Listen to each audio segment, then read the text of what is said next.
नमस्कार दोस्तों, आज के वीडियो में हम मानव विकास की प्रमुख अवस्थाएं और उनकी विशेषताओं की चर्चा करेंगे। मानव विकास की 5 प्रमुख अवस्थाएं होती हैं: गर्भावस्था, प्रीनेटल स्टेज, शैशवावस्था, इन्फेंसी स्टेज, बाल्यावस्था, चाइल्डहुड स्टेज, किशोरावस्था, एडोलसेंस और प्रौढ़ावस्था, एडल्टहुड स्टेज। बाल विकास की दृष्टि से 3 मुख्य अवस्थाएं होती हैं: शैशवावस्था, बाल्यावस्था और किशोरावस्था। इनकी चर्चा हम लोग विस्तार से करते हैं, जो कि परीक्षा की दृष्टि से अत्यंत महत्वपूर्ण है। शैशवावस्था में विकास, डेवलपमेंट ड्यूरिंग इन्फेंसी। शैशवावस्था जन्मोपरांत मानव विकास की प्रथम अवस्था है। गर्भावस्था जन्म पूर्व विकास का काल है, जिसमें नवीन मानव जीवन का प्रारंभ होता है। शैशवावस्था को जीवन का सर्वाधिक महत्वपूर्ण काल माना जाता है। यह वह अवस्था है जो बालक के संपूर्ण भावी जीवन को प्रभावित करती है। इससे शैशवावस्था को मानव जीवन का आधार माना जाता है। मनोवैज्ञानिकों के अनुसार जीवन के प्रथम 5-6 वर्षों में शरीर तथा मस्तिष्क अत्यंत ग्रहणशील होते हैं। इस अवस्था में बालक को जो कुछ भी सिखाया जाता है या कराया जाता है, उसका बालक के ऊपर अमिट प्रभाव तत्काल रूप से पड़ता है। सामान्यतः शिशु के जन्म के उपरांत प्रथम 6 वर्ष की अवस्था शैशवावस्था कहलाती है। शिशु को अंग्रेजी भाषा में इन्फेंट कहते हैं। क्या कहते हैं? इन्फेंट। इन्फेंट लैटिन भाषा के 2 शब्द इन और फेरी से मिलकर बना होता है। इन का अर्थ होता है नहीं और फेरी का अर्थ होता बोलना। अतः इन्फेंट का शाब्दिक अर्थ है बोलने के अयोग्य। अतः इन्फेंट शब्द का प्रयोग बच्चों की उस अवस्था तक के लिए किया जाता है जब वे सार्थक शब्दों का प्रयोग प्रारंभ करते हैं। सामान्यतः 3 वर्ष के आयु तक का बालक शब्दों का सार्थक प्रयोग करना प्रारंभ कर देता है। इसलिए तकनीकी दृष्टि से 0 से 3 वर्ष आयु तक की अवधि को शैशवावस्था कहते हैं तथा 3 से 6 वर्ष की आयु को पूर्व बाल्यावस्था कहते हैं।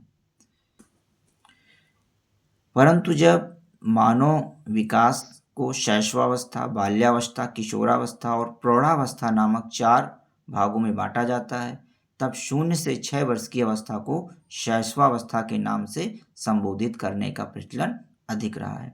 अब हम लोग चर्चा करते हैं कि शारीरिक विकास, शैशवावस्था की विकासात्मक विशेषताएं क्या होती हैं। शारीरिक, मानसिक, सामाजिक, संवेगात्मक तथा नैतिक विकास की दृष्टि से शैशवावस्था अत्यंत महत्वपूर्ण अवस्था होता है। इस अवस्था की प्रमुख विशेषताओं में जैसे शारीरिक विकास में तीव्रता होती है, रैपिडिटी इन फिजिकल डेवलपमेंट। शैशवावस्था में विशेषकर प्रथम वर्षों में शारीरिक विकास अत्यंत तीव्र गति से होता है। लंबाई तथा भार में तीव्र गति से वृद्धि होती है। शरीर के अन्य अंगों व मांसपेशियों का भी क्रमिक विकास होता है। दूसरा, मानसिक क्षमताओं में तीव्रता। पहला था शारीरिक विकास में तीव्रता, दूसरा मानसिक क्षमताओं में तीव्रता, सीखने में तीव्रता, दोहराने की प्रवृत्ति टेंडेंसी ऑफ रिपीटेशन, जिज्ञासा प्रवृत्ति क्यूरियोसिटी टेंडेंसी, पर निर्भरता डिपेंडेंस ऑन अदर्स, स्वप्रेम की भावना फीलिंग ऑफ सेल्फ लव, संवेगों का प्रदर्शन, सामाजिक भावना का विकास, मूल प्रवृत्तियों पर आधारित व्यवहार, काम प्रवृत्ति, नैतिक भावना का अभाव। ये कुछ शैशवावस्था की प्रमुख विशेषताएं हैं। अब हम इन विशेषताओं की संक्षेप में चर्चा करते हैं। शारीरिक विकास में तीव्रता। शैशवावस्था में विशेषकर प्रथम वर्षों में शारीरिक विकास अत्यंत तीव्र गति से होता है। लंबाई तथा भार में तीव्र गति से वृद्धि होती है तथा शरीर के अन्य अंगों व मांसपेशियों का भी क्रमिक विकास होता है। दूसरा है मानसिक क्षमताओं में तीव्रता, रैपिडिटी इन मेंटल पोटेंशियलिटीज। शैशवावस्था में शिशु की समस्त मानसिक क्षमताओं जैसे ध्यान, स्मरण, कल्पना, संवेदना, प्रत्यक्षीकरण आदि के विकास में तेजी रहती है और माना जाता है कि व्यक्ति के मानसिक विकास का लगभग आधा भाग 3-4 वर्ष में पूर्ण हो जाता है। सीखने में तीव्रता, रैपिडिटी इन लर्निंग, शिशु के सीखने की गति अत्यंत तीव्र होती है। शैशवावस्था के प्रथम 6 वर्षों में वह लगभग उतना सीख लेता है जितना वह बाल्यावस्था व किशोरावस्था के 12 वर्षों में सीख पाता है। दोहराने की प्रवृत्ति, टेंडेंसी ऑफ रिपीटेशन, शैशवावस्था में शिशु में शब्दों, वाक्यों अथवा क्रियाओं को बार बार दोहराने की प्रवृत्ति विशेष रूप से पाई जाती है। दोहराने में शिशु एक प्रकार के आनंद का अनुभव करता है। जिज्ञासा प्रवृत्ति, क्यूरियोसिटी टेंडेंसी, शिशु में जिज्ञासा की प्रवृत्ति बहुत अधिक होती है। छोटा शिशु खिलौनों तथा अन्य वस्तुओं को फेंककर, उसके भागों को अलग अलग करके या अन्य किसी ढंग से अपनी जिज्ञासा को शांत करता है। बड़ा शिशु अपने से अधिक आयु के बालकों व व्यक्तियों से विभिन्न वस्तुओं तथा बातों के संबंध में तरह तरह के क्या, क्यों और कैसे से युक्त प्रश्न पूछकर अपनी जिज्ञासा की पूर्ति करता है। पर निर्भरता, डिपेंडेंसी, जन्म के उपरांत कुछ समय तक शिशु बिल्कुल असहाय स्थिति में रहता है। वह भोजन और अन्य शारीरिक आवश्यकताओं के साथ साथ प्रेम, सहानुभूति तथा सुरक्षा के लिए अन्य व्यक्तियों पर आश्रित होता है। वह विशेष रूप से अपनी माता पर निर्भर रहता है। शैशवावस्था में शिशु परिवार के अन्य सदस्यों पर आश्रित रहता है।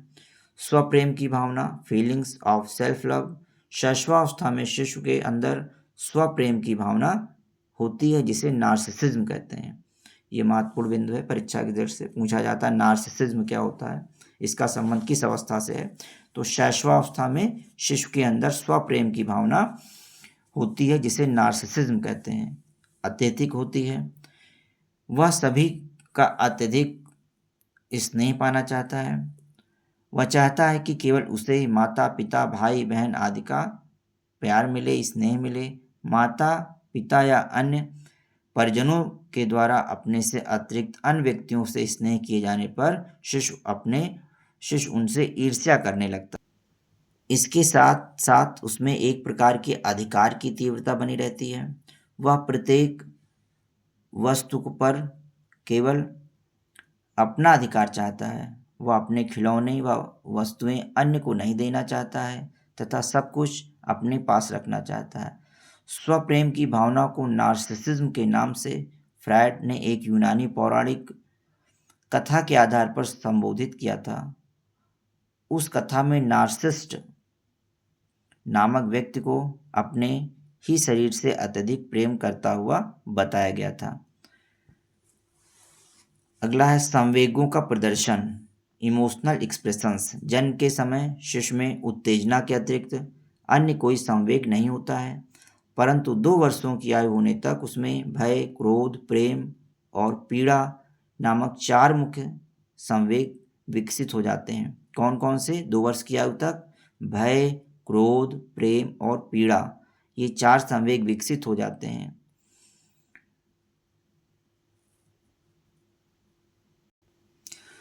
परंतु इसके भी कुछ मनोवैज्ञानिक शिशु के रोने, चिल्लाने, हाथ पैर फेंकने की क्रियाओं को संवेगपूर्ण क्रिया मानते हुए कहते हैं कि शिशु जन्म से ही संवेगात्मक व्यवहार प्रदर्शित करता है। सामाजिक भावना का विकास, डेवलपमेंट ऑफ सोशल फीलिंग्स। शैशवावस्था के प्रारंभिक वर्षों में शिशु में सामाजिक भावना का अभाव रहता है। छोटा शिशु अकेले ही खेलना चाहता है, परंतु शैशवावस्था के अंतिम वर्षों में शिशु में सामाजिक भावना का विकास होने लगता है। वह अन्य शिशुओं में रुचि लेने लगता है तथा उनके साथ खेलना पसंद करता है। मूल प्रवृत्तियों पर आधारित व्यवहार, इंस्टिंक्टिव बिहेवियर। शैशवावस्था में व्यवहार का आधार प्रायः शिशु की मूल प्रवृत्तियां होती हैं। शिशु भूख लगने पर रोने लगता है तथा सामने आने वाली किसी भी वस्तु को मुंह में रख लेता है। क्रोध आने पर शिशु रोकर अथवा हाथ पैर फेंककर अथवा अपने पास की वस्तुओं को फेंककर अपना क्रोध व्यक्त करता है। अगली विशेषता है काम प्रवृत्ति, सेक्स इंस्टिंक्ट्स। फ्रायड तथा अन्य मनोविश्लेषणवादियों के अनुसार शैशवावस्था में काम प्रवृत्ति अत्यंत प्रबल होती है, परंतु शिशु अपनी अभिव्यक्ति वयस्कों के समान नहीं कर पाता है। उनके अनुसार माता का स्तनपान करना, हाथ पैर के अंगूठे को चूसना आदि शिशु की काम प्रवृत्ति के सूचक होते हैं। लड़कों में अपनी माँ के प्रति प्रेम तथा लड़कियों में पिता के प्रति प्रेम भाव का उदय होता है। फ्रायड ने लड़कों के मातृ प्रेम भाव को ओडिपस भावना ग्रंथि ओडिपस कॉम्प्लेक्स कहा है। ये महत्वपूर्ण बिंदु है। फ्रायड ने लड़कों के प्रति मातृ प्रेम भाव को, यानी लड़के जो है माता के प्रति अधिक आकर्षित होते हैं, इस भावना को ओडिपस भावना ग्रंथि ओडिपस कॉम्प्लेक्स नाम दिया है, तथा लड़कियों के पितृ प्रेम भाव को इलेक्ट्रा भावना ग्रंथि इलेक्ट्रा कॉम्प्लेक्स के नाम से संबोधित किया है। इन दोनों नामों का आधार भी यूनानी पौराणिक कहानियाँ थी। नैतिक भावना का भाव, शिशु में प्रायः नैतिक भावना का अभाव रहता है। उसे अच्छे बुरे, सही गलत, उचित अनुचित अथवा नैतिक अनैतिक जैसी बातों में विभेद का ज्ञान नहीं होता। वह उन कार्यों को करना चाहता है जिसमें उसे संतुष्टि अथवा आनंद की प्राप्ति हो, भले ही वे कार्य अन्य व्यक्तियों की दृष्टि से अवांछनीय ही क्यों न हो। शैशवावस्था में शिक्षा किस प्रकार होनी चाहिए? Education during infancy. शिक्षा की दृष्टि से मानव जीवन में शैशवावस्था का अत्यंत महत्व है। वैलेंटाइन ने तो शैशवावस्था को सीखने का आदर्श काल कहा है। मोस्ट इम्पॉर्टेंट पॉइंट है कि वैलेंटाइन ने तो शैशवावस्था को सीखने का आदर्श काल कहा है, आइडियल पीरियड फॉर लर्निंग। मनोवैज्ञानिक वाटसन के अनुसार विकास की अन्य किसी अवस्था की तुलना में शैशवावस्था में सीखने का क्षेत्र तथा तीव्रता, स्कोप एंड इंटेंसिटी अधिक व्यापक होती है। शैशवावस्था शिशु की शिक्षा व्यवस्था करते समय इस काल की विशेषताओं, डेवलपमेंट कैरेक्टरिस्टिक्स को अगर ध्यान में रखा जाए तो यह काफ़ी सार्थक और उपयोगी हो सकता है। अतः इस काल में शिशु की शिक्षा का आयोजन करते समय निम्नलिखित बातों को हमें ध्यान में रखना चाहिए। जैसे पहला है उचित वातावरण, प्रॉपर एनवायरनमेंट।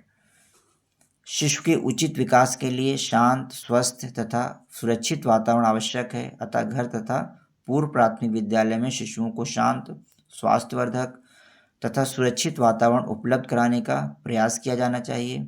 यहाँ पर वातावरण शब्द के अंतर्गत वातावरण के दोनों पक्ष भौतिक और सामाजिक समाहित होते हैं। पालन पोषण, नर्चर। शैशवावस्था में शारीरिक विकास का विशेष महत्व होता है। वस्तुतः शारीरिक विकास ही विकास के अन्य पक्षों के लिए आधार का कार्य करता है। शारीरिक विकास के लिए पौष्टिक तथा संतुलित भोजन तथा स्वस्थ भौतिक परिवेश का होना अत्यंत आवश्यक होता है। अतः शिशु के पालन तथा पोषण में पूर्ण सावधानी रखनी चाहिए, जिससे उसे स्वास्थ्यवर्धक पौष्टिक भोजन मिल सके। स्नेहपूर्ण व्यवहार, अफेक्शनेट बिहेवियर। शिशु को अपनी आवश्यकताओं की पूर्ति के लिए अन्य व्यक्तियों पर निर्भर रहना पड़ता है, इसलिए माता पिता, शिक्षक अथवा किसी अन्य व्यक्ति को उसकी असहायपूर्ण स्थिति का अनुचित लाभ नहीं उठाना चाहिए। शिशुओं को बात बात पर डांटना अथवा अनावश्यक पीटना नहीं चाहिए। शिशुओं की आवश्यकताओं की अवहेलना कदापि नहीं करनी चाहिए। शिशु को यथासंभव भय या क्रोध नहीं दिखाना चाहिए, वरन उनके प्रति दया, प्रेम, शिष्टता, सहानुभूति, स्नेह के भाव युक्त सहयोगात्मक प्रकार का व्यवहार उनके साथ करना चाहिए।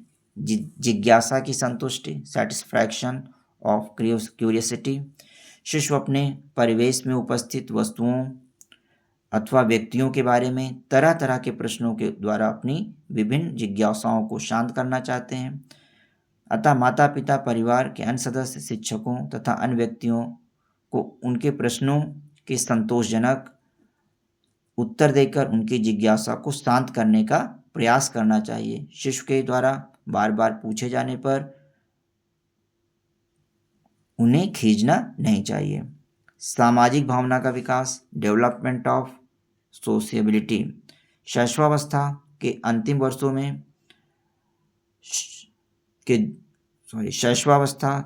वर्षों में शिशु दूसरे शिशुओं के साथ खेलना, मिलना, बात करना पसंद करने लगते हैं।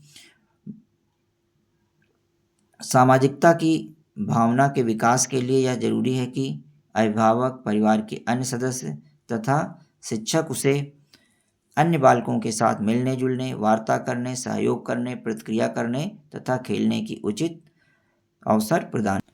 मानसिक क्रियाओं के अवसर, अपॉर्चुनिटीज फॉर मेंटल एक्टिविटीज। शैशवावस्था में मानसिक विकास की गति अत्यंत तीव्र होती है, अतः बच्चे को सोचने, विचारने और मानसिक क्रियाओं को करने के अधिक से अधिक अवसर प्रदान करने चाहिए, जिससे वह अपना सर्वोत्तम मानसिक विकास कर सकें। वार्तालाप के अवसर, अपॉर्चुनिटीज फॉर कन्वर्सेशन। बालक की भाषा के विकास की दृष्टि से उसे उपलब्ध वार्तालाप के अवसर तथा भाषाई परिवेश अत्यंत महत्वपूर्ण होता है। अभिभावकों, परिजनों तथा शिक्षकों को शिशुओं को छोटी छोटी कहानियाँ तथा कविताएं सुनानी चाहिए, याद करानी चाहिए। शिशुओं के साथ सरल भाषा में वार्तालाप करना चाहिए। शिशुओं के शब्द भंडार को बढ़ाने एवं व्याकरण की पुष्टि करने पर को भी ध्यान में रखना चाहिए। आत्म प्रदर्शन के अवसर, अपॉर्चुनिटीज फॉर सेल्फ डिमॉन्स्ट्रेशन। शिशु में आत्म प्रदर्शन की भावना होती है, अतः उसे ऐसे कार्य करने के पर्याप्त अवसर मिलने चाहिए जिनके द्वारा वह इस भावना को प्रदर्शित कर सके। कविता पाठ, कला, शिल्पकला आदि के माध्यम से शिशुओं को अपनी योग्यताओं को प्रदर्शित करने के पर्याप्त अवसर देने चाहिए। अच्छी आदतों का निर्माण, फॉर्मेशन ऑफ गुड हैबिट्स। व्यक्ति की अच्छी आदतें ही उसे भावी जीवन का निर्माण करती हैं। शिशु को प्रारंभ से ही दैनिक व्यवहार और सामाजिक शिष्टाचार की अच्छी आदतों की ओर अग्रसर करना चाहिए। व्यक्तिक विभेदों का ज्ञान, अटेंशन ऑन इंडिविजुअल डिफरेंसेस। विकास का स्वरूप बताता है कि शिशुओं में व्यक्तिक विभिन्नताएं होती हैं, अतः शिशु के स्वाभाविक विकास के लिए शिक्षा प्रदान करते समय उनकी विभिन्न प्रकार की व्यक्तिक विभिन्नताओं पर उचित ध्यान दिया जाना चाहिए। करके सीखने की महत्ता, importance of learning by doing. शिशु जन्म से ही क्रियाशील होता है। विभिन्न प्रकार के क्रियाकलापों, खेलकूद में उसकी सहज रुचि होती है, अतः उसे करके सीखने के अवसर प्रदान करने चाहिए तथा खेल द्वारा नई बातों को सिखाने का प्रयास किया जाना चाहिए। इस प्रकार अगर शैशवावस्था में विकास की विशेषताओं को ध्यान में रखकर शिशुओं के शिक्षा की व्यवस्था की जाए तो संभवतः शिशुओं के सहज और स्वाभाविक ढंग से अधिकतम विकास हो सकता है। तो आज के वीडियो में इतना ही रखते हैं, फिर मिलते हैं अगले वीडियो में। तब तक के लिए नमस्कार।